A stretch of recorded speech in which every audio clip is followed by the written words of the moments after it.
السلام علیکم۔ میری اماں بابا کے کمرے میں نہیں سوتی تھی۔ جس دن امی بابا کے کمرے میں سوتی اس دن صبح امی روتی روتی باہر نکلتی۔ ایک دن امی سوئی ہوئی تھی کہ میں امی کی چادر لے کر بابا کے کمرے میں چلی گئی۔ پھر جو بابا نے امی سمجھ کر میرے ساتھ کیا سن کر آپ کی روح فنا ہو جائے گی۔ میری آنکھ کھلی تو میں نے اماں کو سسکتے ہوئے دیکھا۔ وہ میرے بستر کے پاس بیٹھی بری طرح رو رہی تھیں۔ اپنی ماں کو ایسے دیکھ کر ہمیشہ میرا دل ڈوب جایا کرتا تھا، لیکن میں چاہ کر بھی کبھی ان سے کچھ پوچھ نہ سکی۔ اکثر ہی صبح اماں کا ایسا حال ہوتا تھا۔ کچھ وقت پہلے میں نے ایک دفعہ اماں سے پوچھا کہ آخر وہ ابا کے کمرے سے صبح صبح باہر آ کر اتنا کیوں روتی ہیں، تو اماں نے کوئی جواب دیے بغیر ہی مجھے ڈانٹ دیا۔ اماں جب بھی ابا کے کمرے سے باہر نکلتی تو اماں کا حلیہ بہت ہی عجیب سا ہوتا۔ ان کے بکھرے ہوئے بال اور سلوٹ زدہ لباس ایک عجیب ہی داستان سنا رہے ہوتے۔ یہ سلسلہ کچھ عرصہ پہلے ہی شروع ہوا تھا، اور جیسے جیسے مجھے ہوش آ رہا تھا میرے لیے یہ سب کچھ بہت ہی غیر معمولی ہوتا جا رہا تھا۔ میرے اندر ایک تجسس نے جنم لے لیا کہ میرا باپ آخر میری ماں کے ساتھ رات بھر کیا کرتا ہے۔ اس سوال نے مجھے بے چین کر دیا تھا۔ میں 15 برس کی ہو چکی تھی اور اب بہت سی باتیں اچھی طرح سمجھنے لگی تھی۔ اماں کا رو رو کر سرخ ہوتا چہرہ مجھے کسی انہونی کا پتہ دیتے تھے، لیکن حیرت کی بات یہ تھی کہ جب ابا کمرے سے نکلتے تو ان کے چہرے پر ایک دلکش مسکراہٹ ہوتی اور انہیں دیکھ کر ایسا لگتا جیسے وہ بالکل جوان ہوں۔ وہ کچھ نہ کچھ گنگناتے رہتے جیسے بہت ہی خوش ہوں، اور اماں کا ایسا حال ہوتا کہ اماں ابا کے کمرے سے نکلنے کے بعد دوبارہ ابا کے سامنے جانے سے بھی کتراتی تھیں۔ وہ ابا کا ناشتہ بھی میرے ہاتھ ہی ان کے کمرے میں بھجواتی، خود سارا وقت کچن میں کھڑی رہتی اور آنسو بہاتی رہتی یا غسل خانے میں بند ہو جایا کرتی۔ اماں کی حالت دیکھ دیکھ کر مجھے ان پر بہت ترس آیا کرتا۔ میں 10ویں جماعت کی طالبہ تھی اور ابا کو ناشتہ دینے کے بعد میں اپنے اسکول کے لیے گھر سے نکل جایا کرتی، لیکن سارا وقت میرے ذہن میں اماں کا تصور ہوئی گھومتا رہتا۔ میں نے کبھی کسی صبح بھی ابا کو پریشان یا بے چین نہیں دیکھا تھا۔ وہ ہمیشہ بہت مطمئن انداز میں ناشتہ کرتے اور ان کا چہرہ بہت حشاش بشاش ہوتا، جبکہ اماں کو دیکھ کر ایسا لگتا کہ کسی بھی پل اماں کو کچھ بھی ہو جائے گا۔ اکثر تو میں نے ناشتہ بناتے ہوئے اماں کے وجود کو کپکپاتے بھی دیکھا تھا۔ میرا دل چاہتا کہ میں اماں سے پوچھ لوں کہ ابا رات کو ان کے ساتھ ایسا کیا کرتے ہیں جو ان کا اتنا برا حال ہو جاتا ہے، مگر ابا کے نام پر ہی اماں کے چہرے پر خوف نظر آنے لگتا۔ اماں ہر رات ابا کے کمرے میں سونے کے لیے نہیں جاتی تھیں، بلکہ وہ میرے ساتھ ہی سوتی تھیں۔ ابا کبھی کبھی انہیں زبردستی اپنے ساتھ اپنے کمرے میں لے جاتے۔ اماں انکار کی کوشش کرتی، لیکن ابا ان کی ایک نہ سنتے۔ ابا کے لہجے میں محبت کی ایسی چاشنی کھلی ہوتی کہ دیکھنے والا حیران رہ جائے، لیکن میں اچھی طرح جانتی تھی کہ ابا اماں کو کمرے میں لے جا کر یقیناً ان کے ساتھ کچھ غلط سلوک کرتے ہیں۔ کسی بھی اولاد کے لیے اپنی ماں کو روتا تڑپتا دیکھنا بہت مشکل کام ہے، اور میرا بھی ایسا ہی حال تھا۔ نہ میں پڑھائی پر دھیان دے پا رہی تھی اور نہ ہی گھر میں میرا دل لگتا۔ میرا دل چاہتا کہ میں بھی کسی طرح اپنی ماں کو ابا کے کمرے میں جانے نہ دوں، لیکن میں کس طرح ابا کو منع کر سکتی تھی؟ ابا تو میرے سامنے اماں کے ساتھ بہت ہی محبت سے پیش ہوتے۔ گھر کے ماحول نے مجھے اس قدر متاثر کیا کہ میں شہمائی امتحان میں بری طرح فیل ہو گئی۔ میں نے اماں ابا کو تو نتیجے کا بتایا ہی نہیں، لیکن میری دوست سوہا حیران تھی کیونکہ میں پڑھائی میں بہت ہی اچھی اور ذہین تھی۔ وہ بار بار مجھ سے پوچھنے لگی کہ میرا دھیان کہاں رہتا ہے۔ میں نے اسے اماں اور ابا کے بارے میں بتا دیا۔ تمہارے ابا انگریزی فلمیں تو نہیں دیکھتے؟ سوہا نے اچانک ہی سوال کیا تھا۔ میں حق تک اسے دیکھنے لگی۔ اس سوال کا بھلا کیا مقصد تھا؟ وہ میری خیز نگاہوں سے مجھے دیکھ رہی تھی اور میں ناسمجھی سے اسے۔ سوہا نے بات بدل دی، لیکن میری سوئی اس کی بات پر ہی اٹک گئی تھی۔ آخر سوہا نے یہ سوال کیوں پوچھا تھا؟ میں گھر واپس آئی تو اماں کے تایازاد بھائی ابرار انکل بیٹھے ہوئے تھے۔ وہ اکثر ہی دوپہر کو ہمارے گھر آتے۔ اماں کی بچپن سے ہی ان سے بہت دوستی تھی۔ اماں بتاتی تھیں کہ وہ دونوں بچپن سے ایک ساتھ رہے تھے۔ پھر ابرار انکل دبئی چلے گئے اور اماں کی شادی ابا سے ہو گئی۔ اماں کی شادی کو 17 سال ہو چکے تھے اور میں ان کی اکلوتی بیٹی تھی۔ کچھ عرصہ پہلے تک شاید سب کچھ ٹھیک تھا یا پھر میں ہی چھوٹی اور نہ سمجھتی، لیکن پچھلے کچھ عرصے سے مجھے اچھی طرح اماں کی حالت سمجھ آنے لگی۔ میں جان گئی تھی کہ میرا باپ اچھا آدمی نہیں، وہ میری ماں کی تکلیف کی وجہ تھی اور اسی بات نے میرے دل میں اپنے باپ کے لیے عداوت ڈال دی تھی۔ ابرار انکل سے اماں کی بہت اچھی دوستی تھی۔ وہ سال بھر پہلے ہی پاکستان واپس آئے تھے اور اماں سے ملنے کے لیے ہمارے گھر آنے لگے تھے، لیکن اماں کو ان کا آنا اچھا نہیں لگتا تھا۔ ابرار انکل کے جانے کے بعد اماں اکثر مجھے کہتی کہ اگر تمہارے ابا کو پتہ چلا کہ ابرار ملنے آتا ہے تو بہت برا ہوگا۔ میں اماں کو دلاسا دیتی کہ ابا کو کیسے پتہ چلے گا، ابا صبح کام پر جاتا ہے اور رات کو ہی گھر آتا ہے۔ مجھے تو ابرار انکل بہت ہی اچھے لگتے تھے۔ وہ ہمیشہ آتے اور اماں کا موڈ اچھا کر کے جاتے۔ میرے لیے بھی بہت سے تحائف لاتے۔ ابا کی تو آمدنی ہی اتنی کم تھی کہ گزر بسر بھی مشکل سے ہوتا تھا۔ اماں نہ جانے کیسے ابا جیسے ظالم شخص کے ساتھ زندگی گزار رہی تھی۔ رات میں نے اپنا اور ماں کا بستر لگایا اور اماں کے ساتھ آنکھیں بند کر کے لیٹ گئی۔ تھوڑی دیر میں ہی ابا میرے کمرے میں چلے آئے۔ اماں میرے ساتھ ہی سونے کے لیے لیٹی ہوئی تھی۔ ابا نے انہیں اپنے ساتھ چلنے کا کہا تو اماں نے دبے دبے لفظوں میں انکار کر دیا۔ میں نے آنکھیں نہیں کھولی تھیں۔ میں سننا چاہتی تھی کہ ابا اماں سے کیا کہتے ہیں۔ چل نہ نوری، میں تجھے بالکل تنگ نہیں کروں گا، وعدہ۔ ابا کی آواز میرے کانوں میں پڑی تھی جس میں محبت کی مٹھاس تھی۔ مجھے نہیں جانا تمہارے ساتھ، تم ہمیشہ ایسے ہی کہتے ہو۔ اماں نے ایک دفعہ پھر انکار کر دیا تھا۔ تمہیں سوچنا چاہیے، اب ہماری بیٹی جوان ہو رہی ہے، وہ سوال کرنے لگی ہے، لیکن تمہیں اس بات سے کوئی فرق نہیں پڑتا۔ اماں نے دھیمے لہجے میں ابا کو جواب دیا۔ ابا نے زبردستی اماں کو ہاتھ پکڑ کر اٹھایا اور اپنے ساتھ لے کر چلے گئے۔ مجھے عجیب سی گھبراہٹ ہونے لگی تھی۔ ابا اماں کے ساتھ نہ جانے کیا کرتے تھے۔ سوہا کی انگریزی فلم والی بات بھی میرے ذہن میں اٹک گئی تھی۔ 2 گھنٹے گزر گئے تھے لیکن اماں واپس نہ آئی۔ میں پانی پینے کے لیے کمرے سے نکل کر باورچی خانے میں گئی تو اماں تھوڑی دیر میں ہی میرے پیچھے چلی آئیں۔ میں نے ایک گہری نگاہ اماں پر ڈالی جن کے بال بکھرے ہوئے تھے۔ جس بات نے مجھے چونکایا تھا وہ اماں کی قمیض کا پھٹا ہوا آستین تھا۔ اماں کو میری نظروں کا احساس ہو گیا تھا۔ اماں نے فوراً ہی اپنا دوپٹہ اچھی طرح لپیٹ لیا۔ میرے سامنے ہی اماں نے بالکل صحیح جوڑا پہنا تھا، تو پھر اچانک ہی اماں کا آستین کیسے پھٹ گیا تھا؟ اماں مجھ سے پوچھ رہی تھی کہ میں اتنی رات تک کیوں جاگ رہی ہوں۔ میں نے یوں ہی جھوٹا بہانہ بنایا کہ میں ابھی اٹھ کر پانی پینے آئی تھی۔ اماں میرے ساتھ ہی واپس میرے کمرے میں آ گئی۔ میں نے سونے کے لیے آنکھیں موند لی تھیں لیکن مجھے اماں کی سسکیوں کی آواز سنائی دے رہی تھی۔ میرا دل چاہ رہا تھا کہ میں اٹھ کر اپنی ماں کو تسلی دوں اور دل میں آئے تمام سوالات کو زبان پر لے آؤں، لیکن میں اپنی جگہ خاموش پڑی رہی۔ ابا صبح صبح ایسے تیار ہو کر کمرے سے نکلے تھے جیسے کوئی جوان لڑکا ہو۔ ابا کی آمدنی کم تھی لیکن ابا ہمیشہ خوش رہتے اور مسکراتے رہتے۔ کام پر ہمیشہ ایسے تیار ہو کر جاتے جیسے سیٹھ آدمی ہوں۔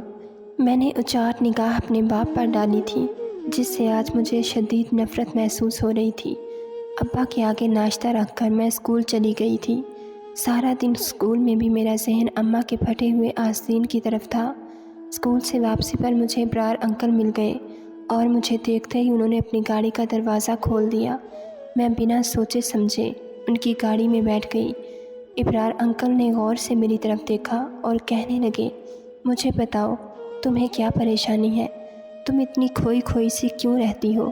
میں اس قدر جذباتی ہو چکی تھی کہ میں نے ابرار انکل کو ساری بات کہہ سنائی۔ میری بات سن کر ابرار انکل کہنے لگے کہ انہیں اندازہ ہے کہ میرا باپ اچھا آدمی نہیں ہے۔ تم اپنی ماں کو اپنے باپ سے آزادی کیوں نہیں دلوا دیتی؟ کب تک تم دونوں ظلم کی چکی میں پستے رہو گے؟ ابرار انکل نے بہت ہی فکر مندی سے مجھے تجویز دی جسے سن کر میری روح فنا ہو گئی۔ میں ابا کو چھوڑنے کے بارے میں سوچ بھی نہیں سکتی تھی۔ ابا نے میرے ساتھ کبھی اونچی آواز میں بات تک نہیں کی تھی، پھر میں کیسے ابا کو ظالم کہتی؟ میں تو یہ بھی نہیں جانتی تھی کہ بند دروازے کے پیچھے ابا اور اماں کے درمیان کیا ہوتا ہے۔ ابرار انکل کی بات سن کر میں سوچ کے سمندر میں ڈوب گئی تھی۔ بہت سوچنے کے باوجود بھی مجھے ابا کی ایسی کوئی بات یاد نہ آئی جس سے میں انہیں ظالم قرار دیتی۔ البتہ اماں کی تڑپ اور آنسو ابا کو ظالم ثابت کرتے تھے۔ ابرار انکل مجھے اسکول سے لے کر گھر چلے آئے اور خود بھی اندر آ گئے تھے۔ اماں ہم دونوں کو دیکھ کر خوش ہو گئیں اور اماں نے فوراً کھانا لگا دیا تھا۔ میں بہت زیادہ تھک چکی تھی، اس لیے سونے کے لیے اپنے کمرے میں آ گئی اور ابرار انکل اماں کے پاس ہی بیٹھے رہے۔ مجھے نیند نہیں آ رہی تھی۔ میں سارا وقت ابرار انکل کی بات کو سوچتی رہی۔ اماں کو ابا کے کمرے میں گئے 3 دن گزر چکے تھے اور پچھلے 3 دن سے اماں میرے ساتھ میرے کمرے میں سو رہی تھی۔ اماں جب میرے پاس رہتی بالکل پرسکون اور مطمئن رہتی۔ ابا کا رویہ تو ہمیشہ ایک جیسا ہی رہتا تھا۔ جس دن وہ اماں کو اپنے کمرے میں لے جاتے اس دن وہ روزانہ سے زیادہ خوش محسوس ہوتے۔ چوتھے دن ابا اماں کو پھر اپنے کمرے میں لے گئے تھے اور میں ساری رات بے چینی سے کروٹیں بدلتی رہی۔ اماں جب صبح ابا کے کمرے سے نکلیں تو انہیں ٹھیک طرح سے چلنا بھی نہیں آ رہا تھا اور وہ ایک پیر زمین پر گھسیٹ کر بڑی مشکل سے چل رہی تھیں۔ بے ساختہ ہی میں نے اماں سے پوچھ لیا کہ اماں تمہارے پاؤں میں کیا ہو گیا ہے؟ اماں کہنے لگیں کہ چھوٹی چھوٹی باتوں پر دھیان نہ دیا کرو اور دل لگا کر پڑھائی کرو۔ اگر تمہارا 10ویں کا نتیجہ اچھا نہ آیا تو تمہارے ابا اس کا ذمہ دار بھی مجھے ہی سمجھے گا۔ اماں کی آنکھوں سے ٹپ ٹپ آنسو گرنے لگے تھے۔ وہ حسب معمول باورچی خانے میں ابا کا ناشتہ بنانے چلی گئیں اور اس کے بعد دوبارہ باورچی خانے سے باہر نہیں نکلی تھی۔ میں ابا کو ناشتہ دینے گئی تو ابا مجھ سے میری پڑھائی کے بارے میں پوچھنے لگے۔ ابا کے لہجے میں ایسا شہد تھا کہ میں ابا کی اس دوغلی طبیعت پر حیران رہ گئی۔ ابا کسی بھی طرح سخت یا ظالم نظر نہیں آتے تھے، لیکن اماں کی حالت چیخ چیخ کر ابا کے ظلم کی داستان سناتی تھی۔ میں نے ابا سے کہا کہ مجھے اماں کے بغیر نیند نہیں آتی اور وہ اماں کو رات اپنے کمرے میں نہ بلایا کریں۔ میری بات سن کر ابا مسکرا کر کہنے لگے کہ میں تو کبھی کبھی تمہاری ماں کو اپنے پاس بلاتا ہوں، میرا بھی اس پر حق ہے اور میں اس سے بہت محبت کرتا ہوں۔ ابا کی بات سن کر میرا خون کھول اٹھا تھا، کیونکہ ان کی محبت کے نظارے میں آئے دن دیکھا کرتی تھی، لیکن ابا سے زبان درازی کرنے کا میں سوچ بھی نہیں سکتی تھی، اسی لیے خاموشی سے اسکول کے لیے روانہ ہو گئی۔ اسکول میں ٹیچر سبق پڑھاتے ہوئے ہمیں سمجھا رہی تھی کہ کبھی بھی پورا سچ جانے بغیر کوئی فیصلہ نہیں کرنا چاہیے۔ آدھا سچ ہمیشہ بہت خطرناک ہوتا ہے، جو انسان کو برباد کر کے رکھ دیتا ہے۔ ٹیچر کی بات نے میرے دماغ کی ایک اور کھڑکی کھول دی تھی۔ میں نے سوچ لیا کہ میں ابا کا پورا سچ جان کر رہوں گی اور پھر ہی اپنی ماں کو ابا سے آزادی دلواؤں گی۔ ابرار انکل نے مجھ سے وعدہ کیا تھا کہ وہ ہر وقت میری مدد کو تیار رہیں گے۔ میں اور میری ماں قد کاٹ میں بالکل ایک جیسے تھے۔ میں عمر میں 15 سال کی تھی، لیکن ڈول میں بالکل اپنی ماں کی طرح تھی۔ اگلی رات میں نے خود ہی اپنی ماں کو نیند کی دوا دے کر سلا دیا اور خود اپنی ماں کی چادر اوڑھ کر ابا کے کمرے میں چلی گئی۔ ابا کے کمرے کی بڑی لائٹ بند تھی اور ایک چھوٹا سا بلب جل رہا تھا۔ ابا اندھیرے کی وجہ سے مجھے اماں سمجھ بیٹھے تھے۔ میری خوش نصیبی ہے نوری، تو آج خود چل کر میرے کمرے میں آئی ہے۔ ابا بہت ہی خوشی سے کہتے ہوئے میرے قریب آئے اور مجھے کاندھوں سے پکڑ کر اپنے برابر میں بٹھا لیا۔ ابا کے برابر میں بیٹھتے ہی میری روح فنا ہونے لگی۔ میں نہیں جانتی تھی کہ اس سے آگے میرے ساتھ کیا ہونے والا ہے، لیکن آج میں پورا سچ جاننا چاہتی تھی۔ ابا بہت محبت سے کہنے لگے، تو بیٹی جوان ہو رہی ہے، یہ کہہ کر مجھ سے اس قدر دور ہو گئی ہے کہ مجھے زبردستی تجھے اپنے کمرے میں بلانا پڑتا ہے۔ میرا بھی تو تجھ پر کچھ حق ہے۔ میں مانتا ہوں کہ ہماری بیٹی جوان ہو رہی ہے، لیکن وہ اتنی بھی چھوٹی نہیں کہ اسے یہ سمجھ نہ ہو کہ ماں باپ ایک کمرے میں ایک ساتھ رہتے ہیں تو سارا دن کام کر کر کے تھک جاتی ہے۔ چل اب سکون سے میرے ساتھ سو جا، میں تو تجھے اپنے قریب دیکھ کر ہی خوش ہو جاتا ہوں۔ ابا کو اندھیرے کی وجہ سے میرا چہرہ نظر نہیں آتا تھا اور ابا نے خود ہی مجھے اپنے تکیے پر لٹا دیا وہ بہت آہستہ آہستہ میرے کان کے قریب ہو کر باتیں کرنے لگے تھے۔ وہ کہہ رہے تھے کہ اپنی آمدنی کا کچھ حصہ انہوں نے جمع کر لیا ہے جس سے وہ میری شادی کریں گے۔ اس کے بعد جو کچھ ابا نے کہا وہ سن کر میرے ہوش اڑ گئے۔ ابا کہہ رہے تھے کہ میں جانتا ہوں کہ ابرار نے ایک دفعہ پھر ہمارے گھر کا راستہ دیکھ لیا ہے، لیکن نوری، میں تجھے بتا دوں کہ وہ شخص ٹھیک نہیں ہے اور نہ ہی اس کی نیت اچھی ہے۔ پہلے بھی ایک دفعہ وہ تجھے برباد کرنے کی کوشش کر چکا ہے اور اب تو ہمارے گھر جوان بیٹی بھی ہے، اسی لیے تو احتیاط کا دامن تھام کے رکھنا۔ ابا کو ابھی تک معلوم نہ ہوا تھا کہ میں اماں نہیں بلکہ ان کی بیٹی ہوں۔ ابا بہت آہستہ سے میرے بالوں میں ہاتھ پھیر رہے تھے اور پھر کچھ ہی دیر بعد ابا کو نیند آنے لگی۔ کافی دیر تک میں دم سادے ابا کے پاس لیٹی رہی، لیکن ابا تو بہت گہری نیند سو چکے تھے۔ میں خاموشی سے اٹھ کر کمرے سے باہر نکل آئی تھی۔ ابا نے تو کچھ بھی ایسا نہیں کیا تھا کہ جس سے مجھے کچھ بھی سمجھ آتا، البتہ ابرار انکل اور اماں کو لے کر میرے دل میں بہت سے سوال جنم لے چکے تھے۔ اگلی صبح ابا روزانہ کی طرح حشاش بشاش ہی تھے اور ان کا چہرہ ایسا ہی تھا جیسے اماں کے ساتھ رات گزارنے کے بعد ہوا کرتا تھا۔ میں خاموشی سے ابا کا جائزہ لے رہی تھی، لیکن مجھے ابا کے رویے میں کوئی تبدیلی نظر نہیں آ رہی تھی۔ اسکول سے واپس لوٹی تو گھر کے باہر ابرار انکل کی گاڑی کھڑی ہوئی تھی۔ میں ہمیشہ دور سے سلام کر کے گھر میں داخل ہوتی، لیکن آج میں چوروں کی طرح دبے پاؤں گھر میں داخل ہو گئی۔ اماں اور ابرار انکل میرے کمرے میں ایک ساتھ بیٹھے باتیں کر رہے تھے اور انہیں میری موجودگی کا احساس نہیں ہوا تھا۔ جو کچھ میں نے اپنے کانوں سے سنا وہ سن کر میرے ہوش اڑ گئے۔ میں سوچ بھی نہیں سکتی تھی کہ وہ سچ جسے جاننے کے لیے بےتاب تھی وہ اس قدر بھیانک تھا۔ اماں ابرار انکل سے ہنس کر کہہ رہی تھی کہ میں نے اپنی گڑیا کے دل میں اس کے باپ کے خلاف پوری طرح نفرت کا بیج بو دیا ہے، اور وہ دن دور نہیں جب میری بیٹی ہی اپنے باپ کے خلاف کھڑی ہو جائے گی۔ وہ بھڈا زبردستی مجھے اپنے ساتھ اس رشتے میں باندھ کر رکھے ہوئے ہیں، لیکن اب میں آزادی چاہتی ہوں۔ وہ مجھے کمرے میں لے کر جاتا ہے اور مجھ سے بات کرتے کرتے ہی سو جاتا ہے، لیکن جیسے ہی میں باہر نکلتی ہوں تو اپنا حلیہ خود ہی خراب کر لیتی ہوں۔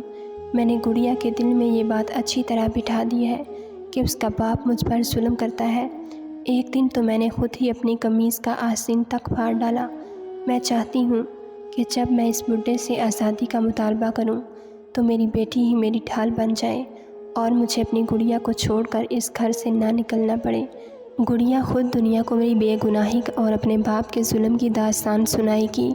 میں گڑیا کو ساتھ لے کر ہی تمہاری زندگی میں شامل ہوں گی۔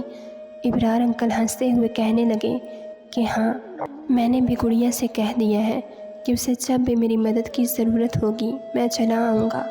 اماں ابرار انکل سے کہنے لگی کہ پہلے کی طرح تم میرے ساتھ بے وفائی نہ کرنا۔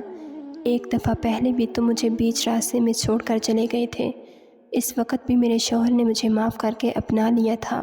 ابرار انکل اماں کا ہاتھ پکڑ کر کہنے لگے کہ میں نے بہت مجبوری میں تمہارا ہاتھ چھوڑا تھا، کیونکہ میرے گھر والے اس بات کے بالکل خلاف تھے کہ میں ایک شادی شدہ عورت سے تعلق قائم کروں، لیکن اب مجھے روکنے والا کوئی نہیں اور میں پورے دل سے تمہیں اور تمہاری بیٹی کو اپناؤں گا۔ بس گڑیا کو کسی بھی طرح یہ سچ پتہ نہ چلے کہ اس کا باپ ظالم نہیں بلکہ ہم اسے ظالم ثابت کرنا چاہتے ہیں۔ گڑیا ہی ہے جو ہم دونوں کو ایک کروا سکتی ہے۔ اماں نے ابرار انکل کو یقین دلایا تھا کہ سب کچھ ویسا ہی ہوگا جیسا ان دونوں نے سوچ رکھا ہے۔ وہ دونوں مسکرا کر بغلگیر ہو چکے تھے اور میرے قدموں تلے زمین نکل گئی تھی۔ میری ماں صرف مجھے ہی نہیں بلکہ میرے باپ کو بھی پوری طرح دھوکہ دے رہی تھی، اور وہ میرے باپ کے گھر میں بیٹھ کر ہی ایک غیر مرد کے ساتھ نئے تعلق کی منصوبہ بندی کر رہی تھی۔ مجھے ابا کی بات یاد آ گئی کہ ابرار انکل نے پہلے بھی ہمارا گھر اجاڑنے کی کوشش کی تھی۔ میں بہت کچھ جان چکی تھی، اسی لیے کمرے کے اندر داخل ہو گئی۔ مجھے دیکھ کر اماں اور ابرار انکل چونک اٹھے، لیکن تھوڑی ہی دیر میں دونوں نے اپنے تاثرات پر قابو کر لیا۔ ابرار انکل نے میری طرف چاکلیٹ بڑھائی۔ میں نے چاکلیٹ پکڑنے کی بجائے اماں کی شکل دیکھی اور سخت لہجے میں اماں سے پوچھا کہ آپ کو مجھے بتانا پڑے گا کہ آخر آپ کو ابا سے مسئلہ کیا ہے۔ اماں جان گئی تھی کہ ان کے جھوٹ کا پول کھل گیا ہے۔ اسی لیے بنا جھجکے اماں نے مجھے سارا سچ بتا دیا۔ اماں شادی سے پہلے سے ابرار انکل سے محبت کرتی تھی، لیکن ابرار انکل نے ان سے شادی کرنے کے بجائے دبئی جا کر نوکری کرنے کو ترجیح دی اور اماں کی محبت کو چھوڑ کر اپنا کیریئر چن لیا۔ بچپن کی محبت نے اپنا رنگ کچا نہ ہونے دیا اور اماں کے دل میں ابرار انکل کی محبت کا رنگ بسا رہا۔ اماں کے گھر والوں نے اماں کے لیے ابا کو پسند کر لیا۔ اماں جوان اور خوبصورت تھی، جبکہ ابا عمر میں اماں سے 10 سال بڑا تھا۔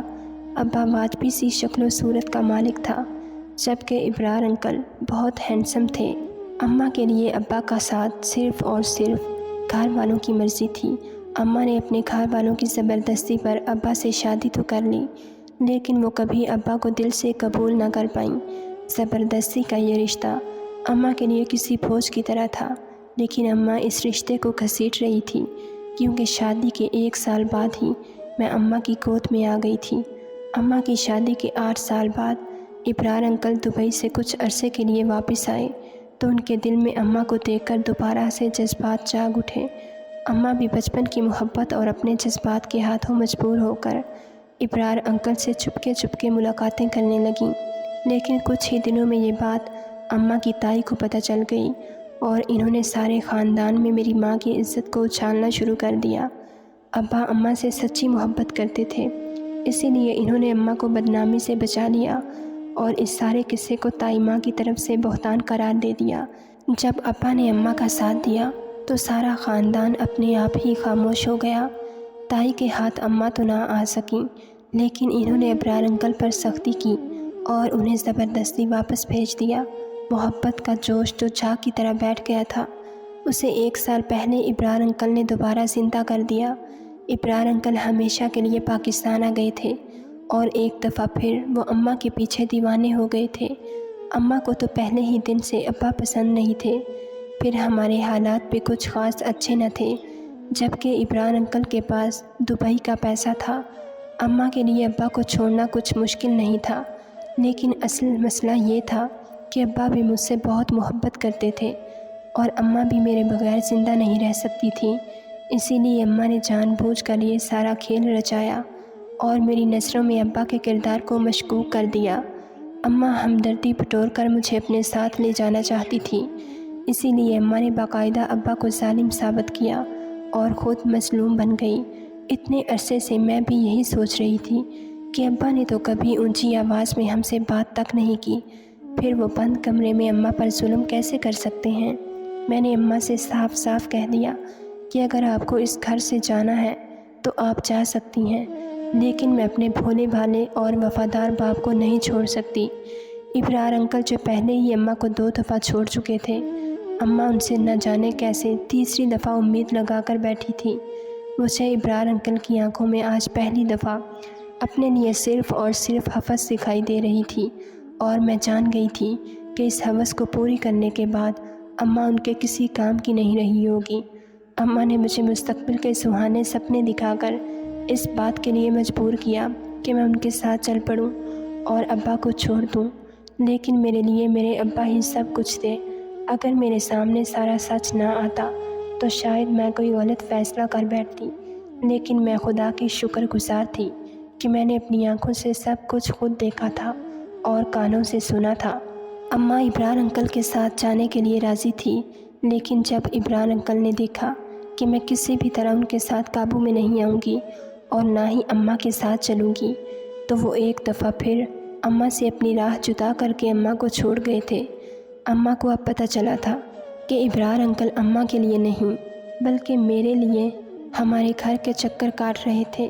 وہ بہت ہی چلاک اور مکار قسم کے انسان تھے، جنہوں نے میری ماں کی محبت کو پوری طرح اپنے فائدے کے لیے استعمال کرنے کا سوچا۔ اماں کو اب احساس ہوا تھا کہ جذبات کے دھارے میں بہہ کر وہ کتنا بڑا نقصان کرنے جا رہی تھی۔ اگر اماں اور میں ان کے ساتھ چلے جاتے تو وہ میری عزت کو ایک دفعہ پھر ویسے ہی پامال کرتے جیسے اماں کی تائی نے اماں کی عزت کی دھجیاں بکھیرنے کی کوشش کی تھی۔ نہ جانے کون سی نیکی ہم دونوں ماں بیٹی کے کام آ گئی کہ ہم ابرار انکل کے چنگل سے نکل گئے تھے۔ رات گئے ابا گھر لوٹے تو اماں نے خود ہی ابا کے لیے کھانا لگایا اور اپنا بستر بھی ابا کے کمرے میں لگا دیا۔ ابا کی خوشی دیکھنے کے لائق تھی۔ ابا سچ میں اماں سے بہت محبت کرتے تھے اور یہ ان کی محبت ہی تھی جو انہوں نے اماں کی غلطیوں پر بھی آج تک پردہ ڈال کے رکھا تھا۔ اتنے سالوں میں پہلی دفعہ اماں کو اپنی غلطی کا احساس ہوا تھا اور انہوں نے ابا کو دل سے اپنایا تھا۔ اگلی صبح اماں بھی ابا کی طرح ہنستی مسکراتی کمرے سے باہر نکلی اور میرے دل کو ایک ٹھنڈک کا احساس ہوا۔ کبھی کبھی ہم محبت کے نام پر ایسا دھوکہ کھاتے ہیں کہ کسی کو منہ دکھانے کے لائق نہیں رہتے۔ اصل محبت تو نکاح کے بعد ہی ہوتی ہے، جس میں انسان ایک دوسرے کا لباس بن کر ایک دوسرے کے عیب ڈھانپ لیتا ہے۔ ناظرین، اگر آپ کو ہماری ویڈیو پسند آئی ہو تو لائک ضرور کیجیے اور ایسی مزید ویڈیوز دیکھنے کے لیے ہمارے چینل کو سبسکرائب کر لیجیے۔